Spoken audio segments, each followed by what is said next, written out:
বিজ্ঞ আদালত তাকে জামিন দেয়নি।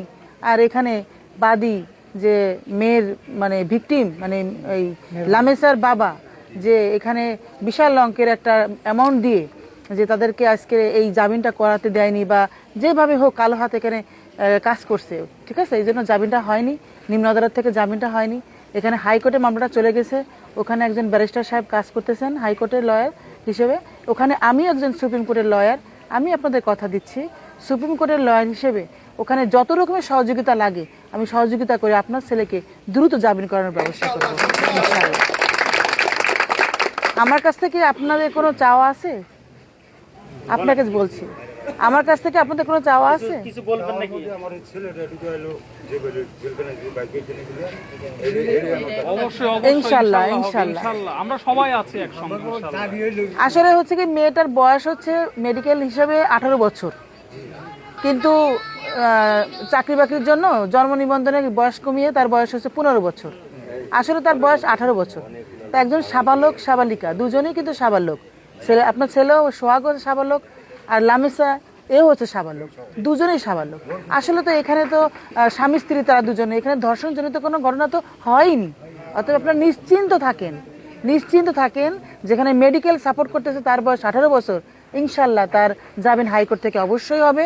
আর তার জবানবন্দিটাও খুব ভালো। আর এখানে নিম্ন আদালতে দুঃখজনক ব্যাপার, নিম্ন আদালতে যেখানে জামিন হওয়ার কথা ছিল সেখানে জামিনটা হয় নাই, সেখানে উচ্চ আদালতে যাওয়া লাগছে, ঠিক আছে। তো আপনারা নিশ্চিন্ত থাকেন, খুব তাড়াতাড়ি সোহাগ আপনাদের কাছে চলে আসবে, খুব তাড়াতাড়ি চলে আসবে। আর আমাদের জন্য দোয়া করবেন, আমরা যারা মানবাধিকারে আছি আমরা যেন আপনাদের সহযোগিতা করতে পারি, আপনাদের পাশে থাকতে পারি। আর এই যে আলমগীর ভাই, আরেকজন আছেন সাংবাদিক সাহেব তোয়ার ভাই, তারপরে আরেকজন আছে যারা যারা আমাদের খোরশেদ ভাই আছেন, যারা আমাদের সাথে আছেন, আমাদের সাথে সহযোগিতা করতেছেন, আমরা যেন এর কাঁধে কাঁধ মিলে আপনার ছেলেকে যেন আমাকে সবাই আমরা বের করে নিয়ে আসতে পারি, সে দোয়াটা আমাদের জন্য করবেন ইনশাআল্লাহ। খুব তাড়াতাড়ি সে চলে আসবে।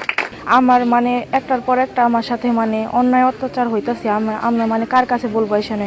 আমার মানে বিষয়ে কেউ মনে কোনো কিছু করে না, সবটা সময় মানে আমাকে কথা বলার কোনো সুযোগই দেয় না, মানে আমাকে কোনো কিছু মনেই করে না। এভাবে মানে সবটা সময় মানে অত্যাচারের উপর দিয়ে রাখে আমারই।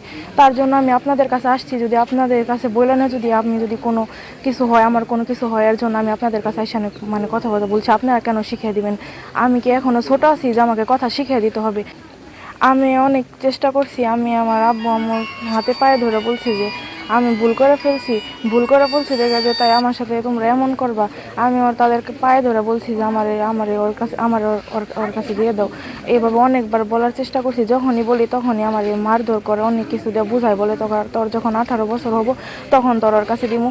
এই কথা বললে মানে নানান ধরনের পাত্র আইনে ওইগুলোর সাথে আমার বিয়ে দেওয়ার চেষ্টা করে। তখন যদি আমি বলি যে না আমি বিয়ে করবো না, তখন হলো আমার অনেক মারধর করে, এই করে আমার কোনো কথা বলার সুযোগই দেয় না, মানে শুনেই না আমার কথা। বলে যদি কান্দা মরে যাবি, তোর মতো মেয়ে মরে গেলে আমাদের কিছুই হবে না, তুই বাইচা থাকলে আরো তোর নিয়ে আরো অনেক কিছু, এইগুলো মানে বলে। আমি মরলেও তাদের কোনো আসে যায় না। অন্যায়কারী সে অন্যায় করেছে কিনা এটাই ম্যাটার করে।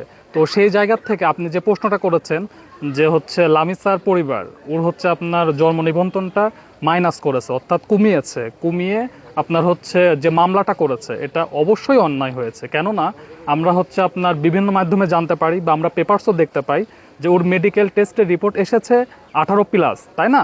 যদি মেডিকেল রিপোর্টে 18+ এসে থাকে, তো সেই জায়গা থেকে জন্ম নিবন্ধনে কীভাবে 15 আসে?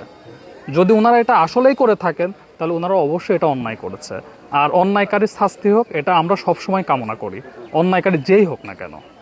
ফাউন্ডেশনের আপনার হচ্ছে সেন্ট্রাল ইনভেস্টিগেশনের দায়িত্বে আছে, অর্থাৎ আমি হচ্ছে আপনার সেন্ট্রাল তদন্ত অফিসার হিসেবে দায়িত্ব পালন করছি। তার পাশে আমরা থাকবো, কারণ এটা একটা নির্যাতন, এটা একটা নির্যাতন। আমি কেন নির্যাতন বলবো, কারণ দুজনে কিন্তু অ্যাডাল্ট। এটা মেয়ে মানে লামিসার যে বাবা, এটা কিন্তু ওদের উপরে নির্যাতন করতেছে। আর আমি মনে করি যে এর একটা প্রতিবাদ হওয়া উচিত, আর আমরা এই প্রতিবাদের পাশে আছি এবং সর্বোচ্চ সহযোগিতা আমরা করব। এবং আমি আশা করি আমাদের যে সমস্ত আইনজীবী বন্ধুরা আছে, আমি কামনা করব তারা যেন সর্বোচ্চ সহযোগিতা করে এই পরিবারের পাশে এসে দাঁড়ায়। জামিলা, মানবাধিকারের অ্যাডভোকেট, সুপ্রিম কোর্ট। প্রাথমিক অবস্থায় আমি বলবো যে প্রত্যেক মেয়ের ভালো মন্দ আমরা বাবা মা যারা তারা চাই, আমাদের ভালো মন্দ আমার বাবা মা চাইছেন। কিন্তু যখন দেখলাম যে আমার মেয়ে পরপর 3বার চলে যায় এবং ওই ছেলে ছাড়া আমার মেয়ে চলতেছে না, সে মারা যাচ্ছে, তখন তো এর মধ্যে তো আমার ওই মেয়েকে ওই ছেলেকে মেনে নেওয়ার চাইতে তো আমার মেয়ে মরে যাওয়াটা আমার কাছে বড় হতে পারে না, আমার জিদ বড় হইতে পারে না। আমি তখন 10 জনের যে দিকে চাচ্ছে আমি অবশ্যই মেনে নিতে বাধ্য হইতাম। আমি দেশবাসীর সকলের সমর্থনটাকে আমি তখন আমি মেনে নিতে বাধ্য হইতাম। ধন্যবাদ, একটু পরিচয় দেন। আমি মোহাম্মদ ফরিদ মিয়া, অবসরপ্রাপ্ত সেনা সদস্য, বাংলাদেশ সেনাবাহিনী থেকে অবসর নিয়েছি 1.5 বছর আগে। তো আমি যতগুলা মিথ্যা, হয়রানি এবং মানুষকে ঠকানো থেকে শুরু করে যত প্রকারের অন্যায় আছে, আমি প্রতিটা অন্যায়ের প্রতিবাদ করতে জানি এবং প্রতিবাদ শিখে আসছি।